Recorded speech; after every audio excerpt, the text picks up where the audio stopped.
Gaudy Night is, it's the culmination of the love story part of a series written by Dorothy Sayers, who is a writer. So to us now, the books are historical, but they were contemporaneous for her. She was writing a book a year. She was a book a year mystery novelist, very popular from like 1930 to 1950, broadly speaking. And her hero is Lord Peter Wimsey. And many of the books are just Lord Peter Wimsey. And then she brings in Harriet Vane as the person who supposedly committed a murder, and he's going to solve the murder. Because that's what these are. They're murder mysteries. They're very straightforward genre murder mysteries. And all of a sudden, everything changes.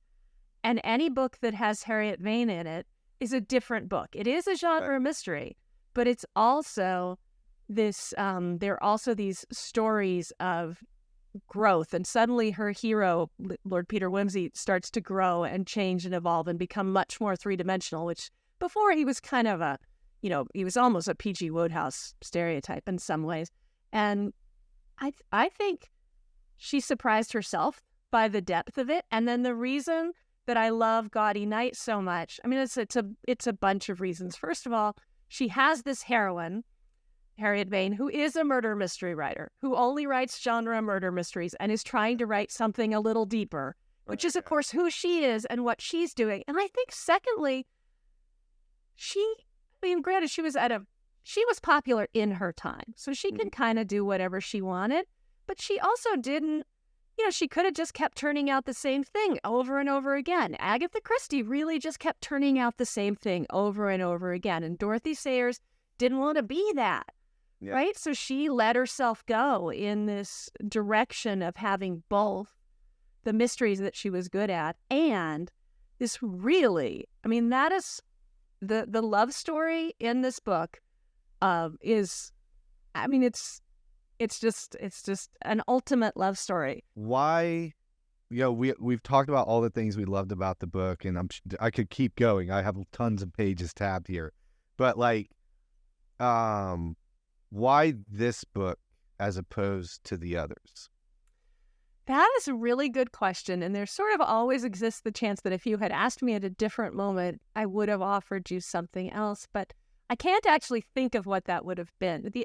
My other favorites have changed over the years. There was a time when I might have given you Anne of Green Gables, but I wouldn't reread that now. Or I might, but it would be purely for nostalgic reasons. There are parts of it that holds up, most of it doesn't. It's a book of its time, but even for me personally, it doesn't have a lot to say to me anymore. And then, or I might have given you Robertson Davies, who I've read many, many, many times. But truly, I don't read stuff that's quite that. That's a more literary.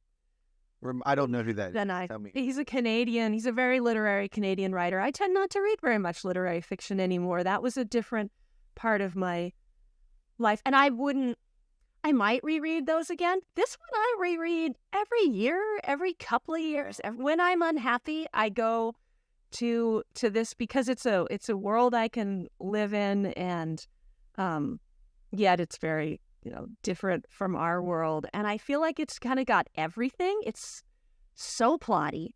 It really moves, although maybe not in the first 60 pages, but it was page 41 in my edition. if you know the characters, it is moving, which of course I did. And I don't know, I still discover things in it, in part because the world is so unfamiliar to me. I will still go in there and be like, oh, now I understand, what the role of the warden was, and why this whole business with the dog collar is, I could see more meaning and resonance in that as a woman living in, a world where people still regard women differently than men, and differently tends to mean worse, even though at the things are really in a very bizarre, fluxy place with gender and race and all of that. So, and it's not a great, hopefully we're going to get to yet a better place, but it's better. But anyway, as someone who, swims in that water, I find more in it every time. I I have more interest in the writer, so I can look at the process of writing this and how that must have gone. I don't know. There's just still a lot in it for me. And I didn't want, at any moment I could sort of give you the last thing that I read that I really loved, or like the last 4 or 5. But the ones of those that I'll still be thinking about a few years from now, I can't predict. So this one, I mean, I keep turning around to look, because I keep thinking, there's a stack of her. It's partly her books, and then so she had an unfinished book, which a woman named Jill Patton Walsh finished about a decade ago. And then she wrote 3 more, which were all Harriet and Peter, not just Lord Peter, which is how this series started, with just Lord Peter. And they were wonderful. And then she died, darn it, so there are no more. But anyway, I keep reaching back because I feel like it's there, but it must be downstairs, because I probably reread it pretty recently. So I have multiple copies of it too. So I don't know. It just seems like this is, even though I don't really have a desire to write mysteries as such, the rest, I don't know. It just continues to speak to me. I think I will keep wanting to reread it. Oh, and the other thing, so when I read it as a teenager, and I can't remember if I read it in my teens or like my very early 20s, but it was somewhere around there. Oh my gosh, these people seemed so old.